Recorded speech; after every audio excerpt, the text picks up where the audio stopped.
Here at the Titan Robotics booth, checking out their large format 3D printers. Everybody says stepper motors aren't fast. Check these boys out with lead screws. They don't play around.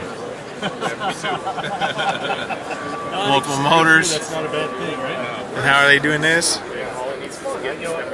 Look at the Those servos. look at the power distribution we got going on here.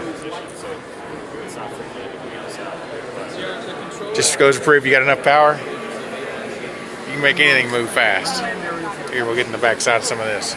So were you guys at the Space Symposium last week? Probably. Okay.